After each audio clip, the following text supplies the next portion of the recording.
Hello everyone, स्वागत है आप सभी का। मेरा नाम है राजा सिंह और आज का जो टॉपिक है वो है फंडामेंटल ऑफ इंग्लिश लैंग्वेज। दोस्तों, आज के जो टॉपिक को शुरू करने जा रहे हैं ये टॉपिक बहुत ही अच्छा है। ये इंग्लिश बेसिक बहुत अच्छा है। जो लोग स्टडी करते हैं, जो लोग तैयारी करते हैं और जो नाउन, प्रोनाउन और पार्ट्स ऑफ स्पीच में जो शुरुआत करते हैं और पढ़ाई करते हैं, उसके लिए सबसे महत्वपूर्ण टॉपिक है। तो शुरुआत करते हैं फंडामेंटल ऑफ इंग्लिश लैंग्वेज। मेरे दोस्तों, सबसे पहले मैं आपको बताना चाहूँगा कि इंग्लिश आखिर होती क्या है। तो आपको मैं बता दूं कि जो इंग्लिश होती है वो दो चीज़ों से बनी होती है मेरे बच्चों। इंग्लिश होती है, एक सब्जेक्ट भी होता है और एक लैंग्वेज भी होती है। इंग्लिश सब्जेक्ट भी है और इंग्लिश लैंग्वेज भी है। मेरे बच्चों, सब्जेक्ट के बारे में बताना चाहता हूं कि इंग्लिश सब्जेक्ट कब होती है। इंग्लिश सब्जेक्ट जब होती है जब हम 10th, 12th, 11th, 12th, BA, MA जो एकेडमिक क्वालिफिकेशन लेते हैं वो हमारी सब्जेक्ट होती है। लेकिन लैंग्वेज क्या होती है, जब हम किसी कॉम्पिटिटिव एग्जाम्स की तैयारी करते हैं तो वहाँ पर वो सब्जेक्ट न बनकर वो हमारी लैंग्वेज बन जाती है। तो यहाँ पर हमारा सब्जेक्ट से कोई मतलब नहीं है, क्योंकि हम किसी कंपटीशन की तैयारी कर रहे हैं, उसके लिए हमारी इंग्लिश लैंग्वेज चलेगी। बात क्लियर है? तो इसको धीरे धीरे समझेंगे कि इंग्लिश लैंग्वेज आखिर होती क्या है, इसमें क्या किया जाता है। तो शुरुआत करते हैं। बताऊँ कि जो इंग्लिश लैंग्वेज है, अब लैंग्वेज शब्द कहाँ से आया है। सबसे पहले तो हमें इसको जानना है कि लैंग्वेज जो शब्द है वो आया कहाँ से। तो सबसे पहले मैं लैंग्वेज की इटिमोलॉजी के बारे में जानता हूँ। मेरे बच्चों, लैंग्वेज की इटिमोलॉजी क्या कहती है? मेरे बच्चों, लैंग्वेज की जो इटिमोलॉजी है, यहाँ से एक क्वेश्चन आता है कि इटिमोलॉजी का मीनिंग क्या होता है, इटिमोलॉजी का शाब्दिक अर्थ क्या होता है। तो मेरे बच्चों, इटिमोलॉजी का जो अर्थ होता है वो लिया जाता है ऑरिजिन से, और ओरिजिन का मतलब होता है उद्गम, उद्गम या उत्पत्ति। अब आपसे मैं कहना चाहूँगा कि जो इटिमोलॉजी है उसका ओरिजिन से मतलब होता है, यहाँ पर जो लैंग्वेज जो शब्द लिया गया है मेरे बच्चों, वो कहाँ से लिया गया है मैं आपको बताने की कोशिश करूँगा कि लैंग्वेज जो शब्द है वो एक हमारी भाषा होती है लैटिन, लैटिन लैंग्वेज होती है। उस लैटिन लैंग्वेज का एक वर्ड है लिंगुआ। इस शब्द से ये लैंग्वेज ली गई है। लैटिन लैंग्वेज है, उसमें एक शब्द है लिंगुआ, जिससे ये लैंग्वेज बनी है। इस लिंगुआ का मतलब होता है मेरे बच्चों टंग।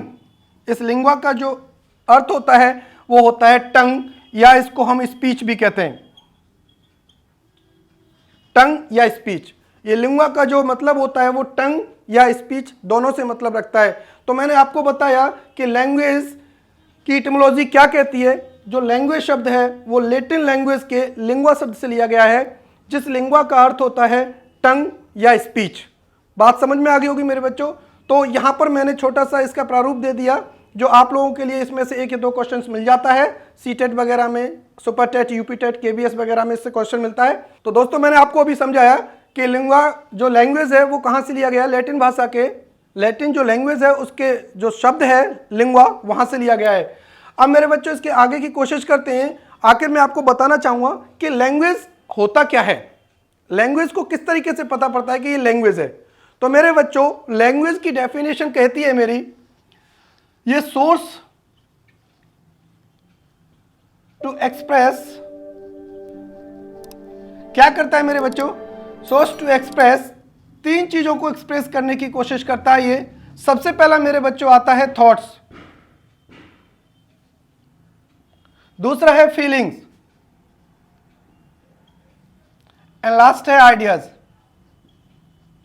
एक छोटे से लैंग्वेज की डेफिनेशन को हम समझने की कहेंगे कि ये एक ऐसा साधन होता है जो हमारी थॉट्स, फीलिंग्स और आइडियाज को दिखाता है, एक्सप्रेस करता है। तो मेरे बच्चों, ये छोटी सी डेफिनेशन है लैंग्वेज की। लेकिन आगे जो पॉइंट चलता है वो ये कहना चाहता है मेरा कि लैंग्वेज आखिर कैसे पता पड़ती है कि कोई भी लैंग्वेज है। तो मेरे बच्चों, मैं बताना चाहूँगा कि लैंग्वेज किसी भी साउंड से प्रोड्यूस होती है।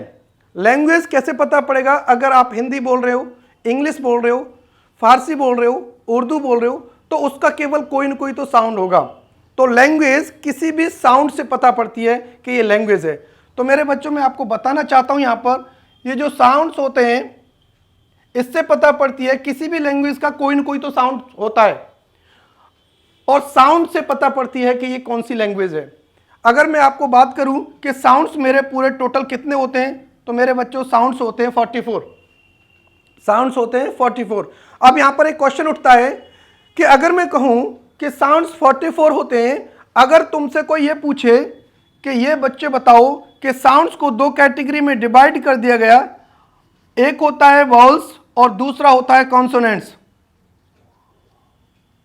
एक होता है वॉल्स और दूसरा होता है कॉन्सोनेंट्स। मेरे बच्चों, अगर मैं आपसे पूछूं कि साउंड्स के आधार पर वॉल्स कितने होते हैं या साउंड्स के आधार पर कॉन्सोनेंट्स कितने होते हैं, तो आपको बताना चाहता हूं कि साउंड्स के आधार पर जो वॉल्स होते हैं वो मेरे बच्चों 20 होते हैं और कॉन्सोनेंट्स होते हैं वो 24 होते हैं। बात समझ में आई? दोबारा समझने की कोशिश करिए। जो साउंड्स होते हैं हमारे 44 होते हैं और साउंड्स दो कैटेगरी में डिवाइड कर दिया जाता है, दो भाग में डिवाइड कर दिया जाता है। पहला है वॉल्स, दूसरा है कॉन्सोनेंट्स। वॉल्स जो होता है वो हमारे 20 होते हैं और कॉन्सोनेंट्स 24 होता है। अगर आप एग्जाम में पूछा जाता है कि वॉल्स और कॉन्सोनेंट्स कितने होते हैं, तो आपको ये दिया होगा कि साउंड्स के आधार पर वॉल्स कितने होते हैं, साउंड्स के आधार पर कॉन्सोनेंट्स कितने होते हैं। तो आपको वो बताना है, ये ध्यान रखना है कि ये पूछ क्या रहा है। साउंड्स के आधार पर वॉल्स पूछ रहा है तो 20 है, साउंड्स के आधार पर कॉन्सोनेंट्स पूछ रहा है तो 24 है। क्लियर है? तो यहां पर मैं अगर बात बताना चाहूं कि साउंड्स के आधार पर वॉल्स 20 होते हैं, इस वॉल्स को भी दो कैटेगरी में डिवाइड कर दिया जाता है मेरे बच्चों। पहला होता है मोनोप्थोंग्स, पहला होता है मोनोप्थोंग्स एंड सेकंड होता है डिप्थोंग्स, डिप्थोंग्स।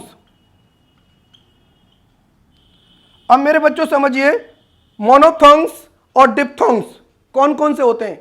मोनोप्थोंग्स का मतलब होता है, मोनो का मतलब होता है सिंगल, एक। जिस वर्ड में एक वॉल साउंड हो, जिस शब्द में एक वॉल साउंड हो वो मोनोप्थोंग्स कहलाता है। और डिप्थोंग्स होता है जिस शब्द में दो वॉल साउंड निकले, दो वॉल साउंड निकले, तो वहां पर हमारा डिप्थोंग्स कहलाता है। ये मोनोप्थोंग्स मेरे बच्चे और डिप्थोंग्स दो कैटेगरी में डिवाइड कर दिया गया। मोनोप्थोंग्स के बारे में बात करूं तो मेरे बच्चों 12 होते हैं और डिप्थोंग्स के बारे में बात करूं तो ये 8 होते हैं। आपको बस इतना ही याद रखना है कि वॉल्स, मोनोप्थोंग्स और डिप्थोंग्स दो कैटेगरी में डिवाइड कर दिया जाता है। जो 20 होते हैं इनको दो भाग में डिवाइड कर दिया, 12 है और 8 है। बस आपको इतना ही याद रखना है। बात क्लियर है? चलिए मेरे बच्चों आगे बढ़ते हैं। तो मैंने आपको बच्चों बताया कि लैंग्वेज हमारी साउंड से बनती है और साउंड्स हमारे 44 होते हैं। साउंड को दो भागों में डिवाइड किया जाता है, पहला है मोनोप्थोंग्स, दूसरा है डिप्थोंग्स। मोनोप्थोंग्स की संख्या 12 होती है और डिप्थोंग्स की संख्या 8 होती है। ये सारी चीज मैंने आपको बता दी। थोड़ा सा आगे चलते हैं मेरे बच्चों। किसी भी लैंग्वेज को सीखने के लिए हम लोगों को एक स्किल्स चाहिए और ये स्किल्स मेरे बच्चों हर किसी लैंग्वेज को सीखने के लिए जरूरत पड़ती है। ये स्किल्स होते हैं मेरे बच्चों 4। पहला होता है लिसनिंग, सेकंड है मेरे बच्चों स्पीकिंग एंड थर्ड है रीडिंग एंड फोर्थ है मेरे बच्चों राइटिंग। मैं आपको दोबारा बताना चाहूंगा, किसी भी भाषा को सीखने के लिए हमारे को 4 स्किल्स की जरूरत पड़ती है। चाहे आप हिंदी सीखें, इंग्लिश सीखें या अदर एनी कोई लैंग्वेज सीखें, तो इनको 4 स्किल्स की जरूरत पड़ती है। वो स्किल्स हैं listening, speaking, reading and writing. ये 4 स्किल्स की जरूरत पड़ती है किसी भी भाषा को सीखने के लिए, जिसका शॉर्ट फॉर्म होता है LSRW। मेरे बच्चों ये सीक्वेंस हमेशा रहता है किसी भी लैंग्वेज में। तो कभी कभी एग्जाम में ये पूछने को आता है कि किसी भी लैंग्वेज के सीक्वेंस को किस तरीके से रखा जाता है, तो आप याद रखिए LSRW के सीक्वेंस में रखा जाता है। बात क्लियर है? तो ये लैंग्वेज के स्किल्स होती है। बात मैंने आपको समझा दी। आगे बढ़ता हूं मैं इस टॉपिक को लेकर। मेरे बच्चों मैंने यहाँ पर बताया आपको कि किसी भी भाषा को सीखने के लिए स्किल्स की जरूरत होती है। अभी मैंने आपको बताया था कि साउंड्स मेरे बच्चों कितने होते हैं, 44 होते हैं। किसी भी लैंग्वेज कैसे पता पड़ती है? साउंड से। लेकिन साउंड किसका होता है? साउंड होता है मेरे बच्चों किसी भी लेटर का। साउंड किसी भी लेटर का होता है। आपको मैं बताता हूं, लैंग्वेज पता पड़ती है साउंड से, लेकिन साउंड किसका होता है? किसी भी लेटर का होता है। मैं बताना चाहता हूं, अगर आपसे कोई पूछे मेरे बच्चों कि लेटर्स कितने होते हैं, तो आपको बताना है 26 लेटर्स होते हैं। कौन कौन से होते हैं? जो ये वाले होते हैं ABCD Z, ये मेरे लेटर्स होते हैं जिनकी संख्या कितनी होती है? 26 होती है। अगर मैं आपसे पूछूं तो मेरे बच्चों ये ABCD Z एक सीरीज बनी, ये सीरीज बनी है जिसको मैं कहता हूं a complete series, a complete set of letters, a complete set of letters is alphabet, is alphabet. मेरे बच्चों अगर मैं आपसे यह पूछूं कि अल्फाबेट की संख्या कितनी होती है, तो आप लोगों के माइंड में यह आया होगा कि अल्फाबेट हमेशा 26 होते हैं। यह गलत है। अल्फाबेट कभी भी 26 नहीं होते। अल्फाबेट की जो संख्या होती है मेरे बच्चों वो हमेशा 1 होती है। अल्फाबेट की संख्या हमेशा 1 होती है। ऐसा क्यों होता है मैं आपको बताना चाहता हूं कि ABCD Z तक ये पूरी जो सीरीज होती है, 26 लेटर की जो सीरीज होती है, जो सेट होता है पूरा, इसी को हम अल्फाबेट कहते हैं। अल्फाबेट अलग से नहीं होते, इसी की जो श्रेणी होती है उसी को हम अल्फाबेट कहते हैं। मेरे बच्चों मैं यहां पे एक एग्जांपल देना चाहूंगा। अगर आपसे कोई पूछे ABDNX Z, अगर आपसे कोई पूछे कि क्या ये अल्फाबेट है, तो मेरे बच्चों ये अल्फाबेट नहीं है। अल्फाबेट क्यों नहीं है मैं आपको बताना चाहता हूं। ये अल्फाबेट नहीं है क्योंकि इसकी सीरीज कंटिन्यूस में नहीं है, एक सीरीज बिगड़ रही है। देखिए ए के बाद बी आया, बी के बाद सी गैप है, डी आया, डी के बाद बहुत सारे लेटर गैप है, एक्स आ गया, तो ये अल्फाबेट नहीं है। कहने का मतलब यह है कि अगर सीरीज बिल्कुल सीक्वेंस से होगी, ABCDEFGH इस तरीके से Z तक होगी, तो वही कंप्लीट सेट कहलाएगा सीरीज का और वही अल्फाबेट होगा। बात क्लियर हो गई? तो मेरे बच्चों मैंने आपको बताया कि लेटर्स 26 होते हैं और एक complete set of letters is called alphabet. ये अल्फाबेट होता है। अब अगर मैं आपसे ये बात कहूं कि जो अल्फाबेट है, आपको पता पड़ गया कि अल्फाबेट 1 होता है। मेरे बच्चों यहां पर लेटर की बात मैं करूं आपसे, अगर आपसे कोई ये पूछता है कि लेटर्स मेरे 26 होते हैं और आपसे कोई पूछे कि वॉल्स कितने होते हैं, तो लेटर को भी 2 भागों में डिवाइड कर दिया जाता है। एक होता है वॉल्स और दूसरा होता है कॉन्सोनेंट्स।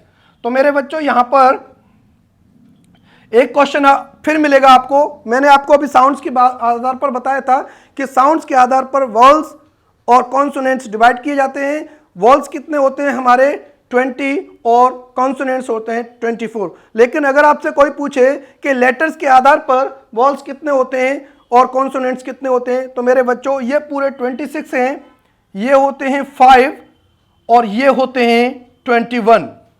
दोबारा समझ लीजिए, लेटर्स के आधार पर वॉल्स होते हैं वो होते हैं 5 और कॉन्सोनेंट्स होते हैं मेरे बच्चों 21। तो इसलिए 26 बनते हैं हमारे। बात क्लियर हो गई? यहां से थोड़ा सा आगे की तरफ चलेंगे। आप स्क्रीनशॉट ले लीजिए इसका।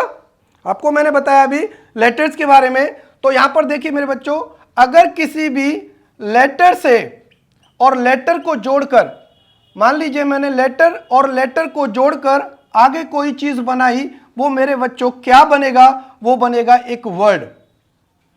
किसी भी लेटर को लेटर से जोड़ने पर हमेशा वर्ड बनता है जो मीनिंगफुल होता है। क्या होता है मेरे बच्चों? जो मीनिंगफुल सेंस देता है, जो मीनिंगफुल होता है उसी को वर्ड कहते हैं। मेरे बच्चों यहां पर एक क्वेश्चन और बनता है कि अगर आपसे कोई पूछे कि वर्ड्स कितने होते हैं, अगर आपसे कोई ये पूछता है मेरे बच्चों कि वर्ड्स कितने होते हैं, तो आप लोगों को बता दूं मैं कि वर्ड्स हमेशा 8 होते हैं। वर्ड्स की संख्या हमेशा 8 होती है। आप लोग समझ रहे होंगे कि 8 कैसे हो गए, तो मेरे बच्चों मैं आपको बताना चाहता हूं कि वर्ड्स की संख्या हमेशा 8 होती है। अभी आपको यह पता पड़ेगा कि 8 क्यों होती है। पहले इसको समझते हैं। किसी भी लेटर के ग्रुप को वर्ड कहा जाता है। कोई भी लेटर होता है, अगर उसका एक ग्रुप है जो मीनिंगफुल सेंस देता है, जो मीनिंगफुल सेंस देता है वो मेरा वर्ड कहलाता है। जरा एक एग्जांपल देखिए मेरे बच्चों, अगर मैंने एक शब्द लिखा PEEN, मेरे बच्चों इनको मिलाकर, ये 3 लेटर्स को मिलाकर एक शब्द बना, वो बना पेन। तो मेरे ये बच्चों इसका अर्थ है, ये मीनिंगफुल सेंस देता है, इसका कंप्लीट मीनिंग है पेन। अगर मैं आपसे ये कहूं NPE, मेरे बच्चों ये वर्ड एक बना, लेटर से मिलकर बना और ये शब्द बना मेरे बच्चों, इसका कोई मीनिंग नहीं है, इसलिए यहां पर ये वर्ड नहीं है। तो मैं आपको बता देना चाहता हूं कि लेटर का जो ग्रुप होता है वो वर्ड कहलाता है, लेकिन उसका मीनिंग हमेशा कंप्लीट होना चाहिए। अगर उसका मीनिंग होगा तो वह शब्द है और मीनिंग नहीं है तो वह शब्द नहीं है। बात क्लियर है? आगे बढ़ते हैं मेरे बच्चों। जिस तरीके से मैंने आपको बताया कि किसी भी लेटर के ग्रुप को वर्ड कहते हैं, अब वर्ड से हमारे बच्चों क्या बनते हैं? अगर लेटर को जोड़ दिया तो वर्ड बना, लेकिन वर्ड को जोड़ेंगे तो वर्ड से क्या बनेगा, जरा देखिए एक नजर में। तो यहां पर सबसे पहले मेरे बच्चों आता है फ्रेज, दूसरा आता है क्लॉज, एंड नेक्स्ट है सेंटेंस। अब आपको मैं बता देता हूं कि क्या होता है phrase. A combination of words, ये भी होता है a combination of words, same ये भी होता है। इनकी डेफिनेशन को हम तीनों को एक साथ देख रहे हैं, a combination of words, a combination of words, a combination of words. लेकिन यहां पर समझेंगे कि कंप्लीट डेफिनेशन कैसे होगी हमारी। तो फ्रेज एक कॉम्बिनेशन ऑफ वर्ड्स होता तो है, लेकिन यहां पर जो मेरे बच्चों होता है वो इसका मीनिंग सेंस होता है, केवल मीनिंग का सेंस होगा, केवल। इसमें खुद का सब्जेक्ट नहीं होगा मेरे बच्चों, इसमें इसका खुद का सब्जेक्ट नहीं होगा और खुद की वर्ब नहीं होगी। खुद का सब्जेक्ट नहीं होगा, खुद की वर्ब नहीं होगी। सेम देखिए यहां पर अ कॉम्बिनेशन ऑफ वर्ड्स। अब यहां पर मेरे बच्चों क्या आता है, इसका खुद का सब्जेक्ट होता है, खुद की वर्ब होती है। अब यहां पर मेरे बच्चों मीनिंग का सेंस जो होता है, मैं आपको बता देना चाहता हूं, जो मीनिंग का जो सेंस है, ये 2 कंडीशन होती हैं। इसका कंप्लीट सेंस हो भी सकता है और नहीं भी हो सकता। यहां पर इसका सेंस मीनिंग का निकल भी सकता है और नहीं भी। तो मेरे बच्चों यहां पर आप ध्यान रखिएगा कि जो क्लॉज होता है उसका कंप्लीट मीनिंग हो भी सकता है और नहीं भी। आते हैं हमारे सेंटेंस पार्ट पर। मैं यहां पर बताना चाहूंगा कि मेरे बच्चों जो सेंटेंस होता है ना, ये पूरा कंप्लीट एक स्ट्रक्चर होता है, जिसमें क्या होगा मेरे बच्चों, सब्जेक्ट होगा खुद का, खुद की एक वर्ब होगी और कंप्लीट मीनिंग होगा मेरे बच्चों। इसका खुद की एक सब्जेक्ट, खुद का वर्ब और खुद की कंप्लीट मीनिंग होगा मेरे बच्चों। ये एक इसका खुद का स्ट्रक्चर होता है। और स्ट्रक्चर किसको कहते हैं मेरे बच्चों, सब्जेक्ट, वर्ब एंड ऑब्जेक्ट। ये खुद का एक स्ट्रक्चर होता है। तो मैंने आपको बताया कि किसी भी वर्ड से 3 वर्ड्स बन सकते हैं, फ्रेज, क्लॉज और सेंटेंस। अगर मैं आपसे यह कहूं मेरे बच्चों कि क्या कोई भी सेंटेंस क्लॉज हो सकता है, क्या कोई भी सेंटेंस क्लॉज हो सकता है, तो मेरे बच्चों हां, कोई भी सेंटेंस क्लॉज हो सकता है। लेकिन अगर मैं आपसे कहूं कि क्या कोई क्लॉज सेंटेंस हो सकता है, तो मेरे बच्चों ये जरूरी नहीं है कि कोई क्लॉज सेंटेंस बन जाए। हो भी सकता है और नहीं भी, लेकिन हर सेंटेंस क्लॉज हो सकता है। बात समझ में आ गई? अगर आपको कभी भी क्लॉज और सेंटेंस को फाइंड करना पड़े तो बस छोटी सी ट्रिक बताता हूं मैं आपको। जैसे मान लीजिए कोई स्पीच दे रखी है 10 to 15 लाइन की या बहुत सारी लाइंस की, एक पैराग्राफ दे रखा है और उसमें आपसे कोई कहे कि आप क्लॉज फाइंड करिए, तो बस आपको क्या करना है, उसकी वर्ब गिन लीजिए। जितनी वर्ब होंगी उतने ही क्लॉज होंगे। और अगर आपसे कोई कहे कि सेंटेंस फाइंड करिए, तो जितने फुल स्टॉप होंगे उतने ही सेंटेंस होंगे। बात क्लियर है? जितनी वर्ब होंगी उतने ही क्लॉज होंगे और जितनी फुल स्टॉप होंगे उतने ही सेंटेंस होंगे। बात समझ में आ गई? आपको मैं फ्रेज क्लॉज सेंटेंस पढ़ा नहीं रहा हूं, एक फंडामेंटल समझा है। जब मैं आपको नेक्स्ट वीडियो में आपको फ्रेज क्लॉज सेंटेंसेस अलग से सेपरेट वीडियो बनाऊंगा तो आपको ये सारी चीजें एक 1 to 1 समझाऊंगा तो आपको पूरी समझ में आएगी। यहां पर मैंने अभी आपको एक बात कही थी, वो मेरा वर्ड था कि अगर मैंने आपसे पूछा था कि मेरे बच्चों शब्द कितने होते हैं तो आप लोगों को बताया था कि शब्द हमारे 8 होते हैं। शब्द की संख्या जो वर्ड्स है उनकी संख्या हमारी 8 होती है। अब आप लोग सोच रहे होंगे कि वर्ड्स तो बहुत सारे होते हैं, इतनी मोटी मोटी डिक्शनरी होती हैं और हम लोग बहुत पढ़ते आ रहे हैं शुरू से, वर्ड्स तो बहुत सारे होते हैं। सर कह रहे हैं ये 8 ही होते हैं। 8 कौन से वर्ड्स होते हैं? तो मेरे बच्चों मैं आपको बताने की कोशिश कर रहा हूं कि जितने भी वर्ड्स होंगे वो एक पार्ट्स ऑफ स्पीच होगा।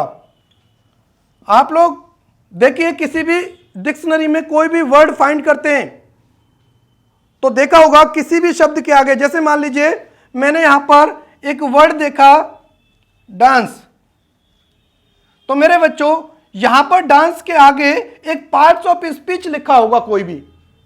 सपोज करिए मैंने यहां पर देखा तो ये मेरे बच्चों वी बना हुआ था, तो वी का मतलब होता है वर्ब। अगर मैं आपसे ये कहूं मेरे बच्चों टेबल, ये वर्ड मुझे नहीं पता लेकिन मैंने डिक्शनरी में कंसल्ट किया तो इसके आगे एन लिखा हुआ दिखाई दिया, तो इसका मतलब होता है ये नाउन। मैंने आपसे कहा अगर एक वर्ड लिया मेरे बच्चों ईच, मैंने देखा कि इस वर्ड के आगे एक लेटर लिखा हुआ था, क्या लिखा हुआ था? पी। इसका मतलब होता है मेरे बच्चों प्रोनाउन। विद, तो मेरे बच्चों ये विद के आगे एक लेटर लिखा हुआ था, ये लिखा हुआ था, शॉर्ट में लिखा हुआ था लेकिन मैं पूरा लिख दे रहा हूं, प्रपोजिशन। तो मेरे बच्चों आप लोगों को मैंने समझाने के लिए बता दिया कि वर्ड्स हमारे 8 होते हैं, जितने भी होते हैं वो सब यहां पर क्लियर होते हैं। अब मैं आपको बताता हूं कि पार्ट्स ऑफ स्पीच टोटल कितने होते हैं। तो पार्ट्स ऑफ स्पीच की संख्या मेरे बच्चों 8 ही होती है। आपको मैं एक नज़र में बता देता हूं। देखिए पहला होता है मेरे बच्चों नाउन, सेकंड होता है प्रोनाउन, नेक्स्ट होता है एडजेक्टिव, एडवर्ब, वर्ब, यहां पर लिख रहा हूं मैं आपको प्रपोजिशन, कंजंक्शन एंड इंटरजेक्शन।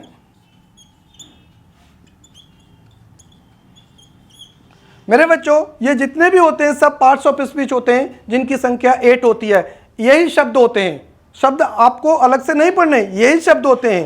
तो मेरे बच्चों मैंने आज आपको फंडामेंटल ऑफ इंग्लिश लैंग्वेज का पूरा बेसिक समझा दिया।